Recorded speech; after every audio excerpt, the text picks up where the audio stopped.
Hello and welcome back, everyone. Happy Friday. Today we are going to be doing the big top secret big top of Tinto maps number 10, covering the regions of the Syrian Levant and Egypt in the upcoming Europa Universalis 5, aka Big Secret, aka Project Caesar, aka Project Teaser game. Hello, everyone, and welcome to another Tinto maps. What a horrible way to misspell Happy Friday. None of those letters are right except for the H. That's, of course, right, because you begin with Happy Friday, everyone. We're back after celebrating the most important victories over Germany and France since the 30 Years' War. That's a sports joke, I'm sure, that I don't get. Shout out to playing video games and not watching sports. A hard week of work, and we're ready to share with you the region of Syrian Levant and Egypt. Actually, we're revealing a bit more, of what those regions would be to cover a complete extension of the Mamluk Sultanate. Let's go. Okay, so taking a look at countries, we do see that it is the Mamluk Sultanate is kind of the big one around here, and we do see a little bit around it about the borders, but it's mainly the Mamluk Sultanate. The Mamluk Sultanate, thank you, is the main power in the region, a situation achieved after the defeat of the Mongols at the Battle of Ain Halut and Marj al-Safar. Apologies for pronunciations throughout now and the rest of the video. And the fall of Acre, the last stronghold of the Crusader state in Outremer. The latter's legacy is still handled by the Kingdom of Cyprus, ruled by Hughes of Lusignan. Apart from that, we see the realm of, I almost said Canada, Candia, a subject governed by the Serene Republic of Venice, and some Arabic tribes such as the Hattayim and the Anizao, and also to the southwest you may have noticed some oases, ruled by either the Mamluks or Fazan. I opted for not coloring the wastelands as usual, but also the corridors, a type of terrain present in other grand strategy games that we will have in Project Teaser. I'll talk more about them under locations, a section of the dev diary, but I just wanted to note one more thing. The connection down the Nile is a regular one, with a broad existing border between the Mamluks and Makuria, the country that controls a small chunk of land to the very south of the image. So I'm assuming that's what he means down here. And we see a nice little map here of the kind of region, which is going to be really deserty, and this is kind of our first time getting to see some desert. We see the dynasties mostly being Bahriya.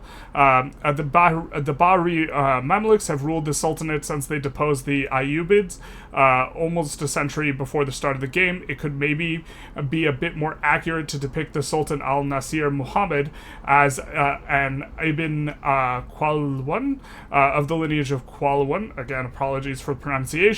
But the dynastical dynamics, talking about alliteration there, of the Mamluk rulers are not so easy to portray, so we opted for the moment to use Bahriya. Apart from that, you may see the neighboring dynasties, such as those mentioned of House de Lusignan, or the Hethumian of the Kiliasia. Well, the feeling when you read a C and you don't know whether it's a or a Killian Murphy would be proud, but we do see some dynasties in here.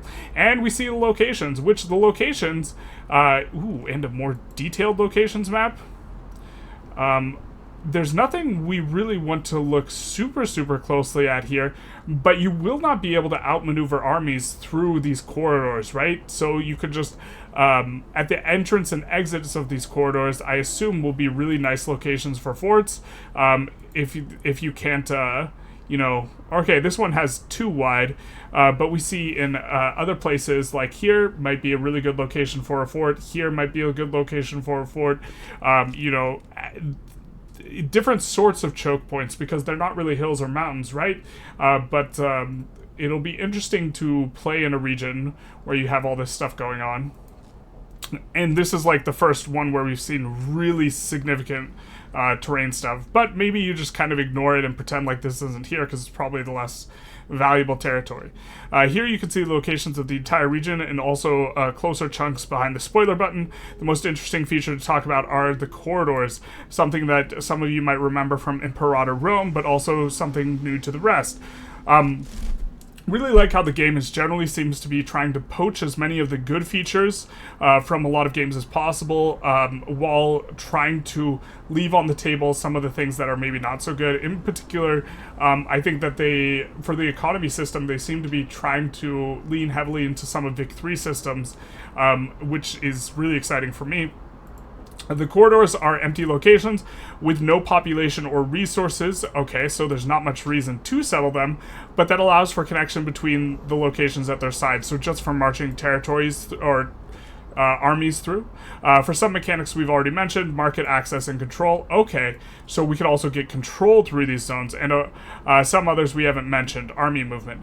This way we've chosen to portray the Saharan corridors that allow for a connection between Maghreb and the Mashrek, and Western and Central Africa. There are also some regular locations over those corridors with population, resources, etc. that can be controlled by countries. Okay, so this implies to some extent that the other places cannot be controlled by countries, which makes sense if they are just kind of neutral zones, which portray the desert oases that had made for an important outpost in different Saharan routes. So, if there's an oasis, or an oasis, like right in the middle of one of these, and it's the only territory there, probably going to be a really nice location for a fort. We'll see. Not all the locations throughout corridors, though. Outside the image, the Nile River allows for regular locations all the way down from Egypt to Nubia, and the last location held by the Mamluks being that of Aswan, while the first is held by Makuria, not shown in the screenshot, being Kasar Ibrin. We will talk more about Nubia and Ethiopia in the future Tinto maps. Okay, makes sense. We see the provinces. Wow, that's a big one, the Red Sea coast. But this is going to be, and I guess Western Oasis is really big, but that features very few actual terrain locations.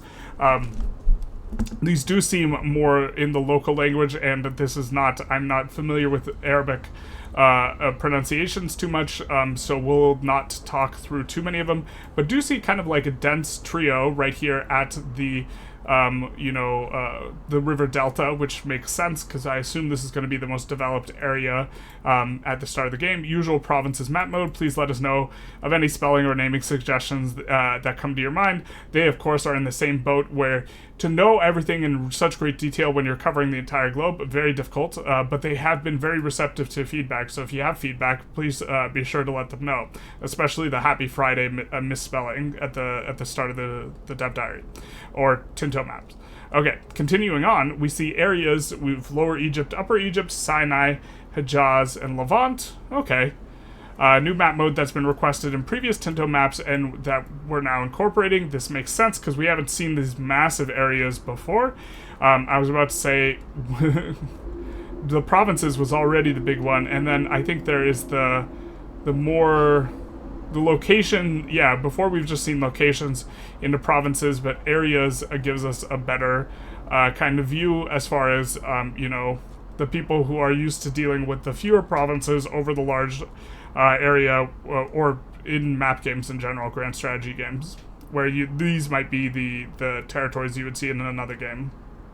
Okay, for terrain, we see mostly arid, some cold arid, some Mediterranean out and about, but mostly arid, which is a bit interesting. I guess I don't really know that if this should be something. I just imagine the Nile Delta not being arid, but maybe that's like just the wrong way of looking at it. It's like it's an arid marsh. Okay, so that makes a lot of sense, where we are seeing the terrain be, or the topography be marsh, and then we still have the vegetation, but that makes a whole lot of sense. Mostly flatland, but it's going to be arid flatland desert or something like this. We do see some hills in there, so that's promise of maybe a little bit of mineral resources, which is something we've kind of been paying close attention to the resource map. Although there's going to be no wood in here, we just feel it in our bones.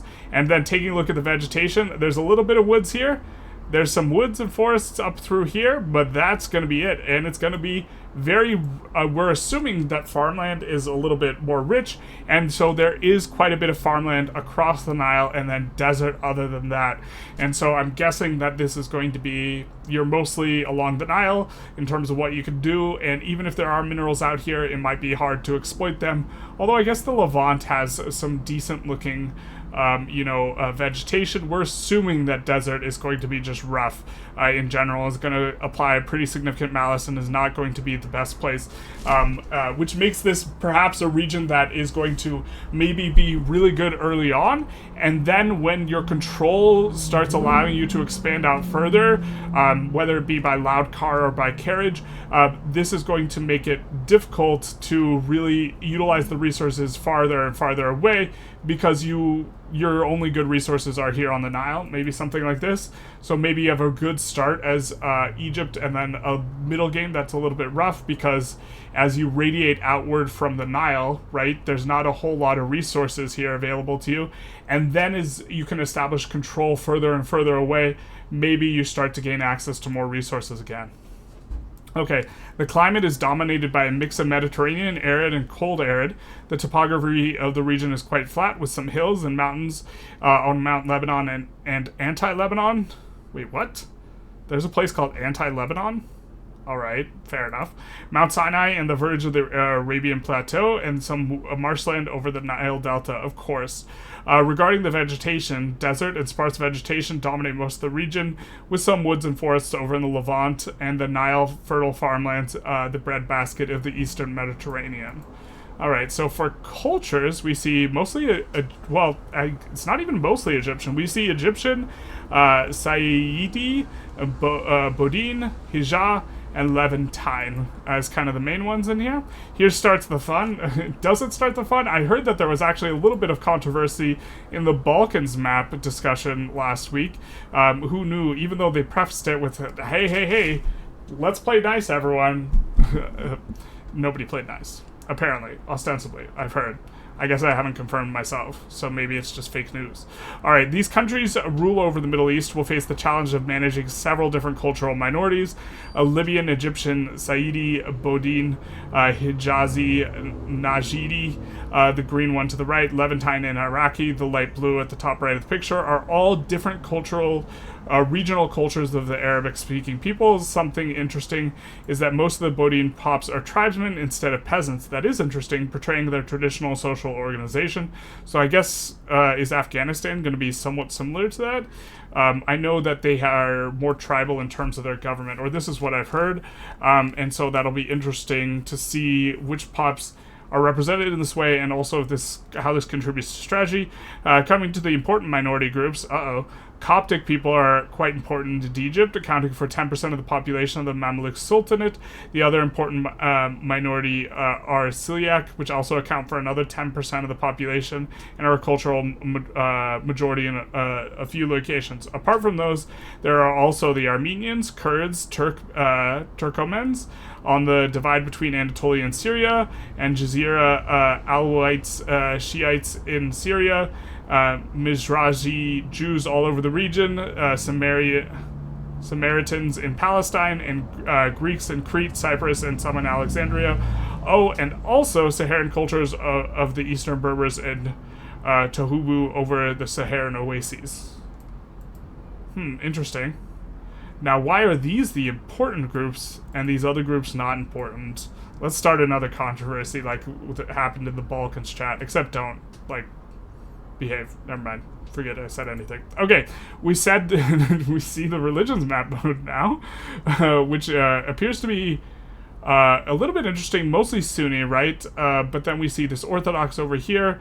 Don't know what all this is. We have Sunni Muslims, Mayafites Christians, Orthodox Christians, Shia Muslims, Catholic Christians, Druzes, Jews, Nestorian Christians, the label we're using to depict the Church of the East, Samaritans, Yazidi, and that is it, which is quite a bit more packed than Catholic. Why did I just think it was mostly Sunni? I guess the giant Sunni across the map is why I'm thinking Sunni, but this is just kind of zoomed in, and there's kind of a lot going on here. Relating to these religions to the previous cultures, we can tell you that most of the Arabic-speaking cultures are Sunni Muslims, with some Shia Muslims in Syria and Lebanon. Most of the Coptic are Mayafizite, adhering to the Patriarchate of Alexandria. Man, my pronunciation is just going to wreck this episode. Although some of those although some of the there still follow the orthodoxy of Constantinople. The Syriacs are also religiously divided, with some being Nestorians, the current name we have to cover the confessions related to the Church of the East, some Miaphysites, some Orthodox, and even some Catholics in Lebanon. And then we have some cultural anti-religious minorities, such as the Alawite Shiites, the Druzes, which are of Levantine culture, and the Mizrahi Jews, the Samaritans, and the Yazidi, which are people of Kurd culture. Okay, so that's... I'm not familiar with a lot of this, but this is, it's interesting that it's so diverse. And this is probably going to make the region a little bit harder to play in than if everyone's Catholic, right? If you're playing in a region where everyone's Catholic, people can get along a little bit better, except they can't get along, so that's just kind of how it goes. But this is just an enormous kind of melting pot of religions in this region, it seems. And now we have raw materials, which is generally the map I'm most excited for looking at. And I don't see too much lumber or wood. I guess we see some lumber here in Levant. Around the crops, we do see some stone along the Niles, a little bit interesting. We see some cotton, stone, clay, rice. Don't really see anything that really denotes rich resources here, kind of zoomed in. We see marble, we see some dates and iron. We see iron in a few places, which we assume is kind of an important war waging thing. We do see wheat in several locations, and rice and dates along the Nile, and I suppose there's fish as well. So I'm assuming this is going to overall, in terms of region, be mostly agrarian. Although I guess we see more sand here in this map than we've ever seen before. We see sand here, sand here, sand here, sand here. Definitely a lot of sand in the desert. We see kind of the lower portion of Anatolia, with some silk in here and there, and then legumes. Not really seeing as much mineral resources in this region that was kind of hilly as we were kind of expecting. There's a little snippet of gold there, but overall on the resources doesn't look as rich. But I'm assuming that maybe most of the benefit is that you are just pure farmland in this corridor, and that this corridor specifically is going to be where a lot of the value is, because you're just going to grow a lot of agrarian stuff there, or something like that. There's some materials here that are unique to this region, such as dates in the arid fringes. The Nile Valley and Delta are incredibly fertile, so this is an indication that maybe they have an additional bonus in addition to being farmland. Having plenty of different crops: wheat, rice, legumes, sugar, cotton, fiber crops, linen, etc., mostly etc. Livestock, wool, and horses are also important resources for the people across the region. There are also some metals present in the region, such as copper in Cyprus and around the Red Sea, tin, and some lead and some interesting sources of alum, but mainly, I guess the story is going to be the agrarian stuff. Just kind of wild to see that stone along the Nile there, and stone and stone. I wasn't really expecting that. Actually, there's quite a bit of stone, isn't there? Stone, stone, stone, stone, stone, stone, stone, stone. Seems like there's like quite a bit of stone here, which is going to make it maybe easier to build, but maybe that's a sort of concession to the fact that you have no wood, and if you have no wood and no stone, maybe that makes building prohibitive, or there's something like that. Here's the alum they were talking about. Kind of interesting. I never think of, I mean, maybe there's sandstone and that's kind of the idea, but okay. Here, let's take a look at markets. We see this one isn't named, or we can't see the name on the map. There's Damascus, there's Mecca, that's Constantinople, I assume. The main market centers of the region are Alexandria. It's cut off the map. Yeah, it's there. I've already reported a weird name wrapping, and one of the programmers is going to take a look at it. That makes sense. For the Mashriq, and Damascus for the Syrian Levant, and Mecca for Hejaz. So we see that kind of the entire Nile gets under Alexandria, except for this little snippet here. Is that owned by someone else? Oh no, that's Alexandria itself. That's Damascus, and then Mecca is going to be down here, somewhere where Mecca is. I think it's a little further south. I don't see it on the map here, denoted with the lines, but okay. And then we see country and location populations. 7 to 8 million. I think that's one of the bigger numbers we've seen so far. So if pops are or population is a really important benefit or start condition thing to be seeing, that's a lot. That's nearly 8 million pops is going to be that's one of the bigger numbers we've seen, I feel like. I can't remember. I think that's more than the Byzantine Empire. I can't remember what Hungary had. That's just a very, very large number. So maybe this is where a lot of the power will be for Egypt at the start. And then maybe in the mid-game they encounter some difficulties with the fact that they're surrounded by desert. The population of the region points to Egypt being its powerhouse, with several million people supported being the Nile Valley and Delta. Apart from that, the Syrian Levant has a very decent population, making the Mamluk Sultanate a dreadful rival to have in 1337. The arid fringes make for a way more difficult food production and population sustainability, making them more of a strategic value by their position, resources, etc. And so I think that's around here and over here that we can't support the pops, but we are getting a lot of resources there from this region, although it's not in Alexandria. Oh, some of it is in the Alexandria node. So up into here, kind of this lower portion does get into Alexandria. We see that one little source of lumber, I think, in the entire Alexandria trade node. So probably have to import it a little bit. I'm wondering if that makes building really difficult, but then you have this enormous population, which is kind of, I guess in a sense, we've seen the European nations all kind of balanced in similar ways in terms of their resource distribution and population and this type of stuff. And relative to the European countries, Egypt is just kind of very unbalanced in the sense that you have a huge population, a ton of food, and maybe not so good on the resources.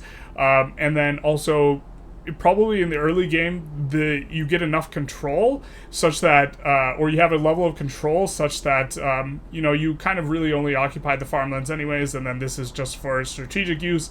But then as you gain the ability to manage an empire maybe this big, having this all be desert kind of sucks. And so maybe in kind of the middle period of the game, this is a bit rough. And then once you hit late game, you can spread your control much further. And then this is less of a liability, but starting off very, very strong. So Egypt seems like, kind of looking at this, maybe an interesting country to play, having various advantages and disadvantages relative to I guess the more, the European countries we've seen have felt a little bit more stock than this. And so that'll be pretty interesting. I hope you guys enjoyed this, going over this map. If you did, please feel free to like, comment, subscribe, do the YouTube algorithm thing. And other than that, have a happy Friday or Saturday, whatever it is for you now.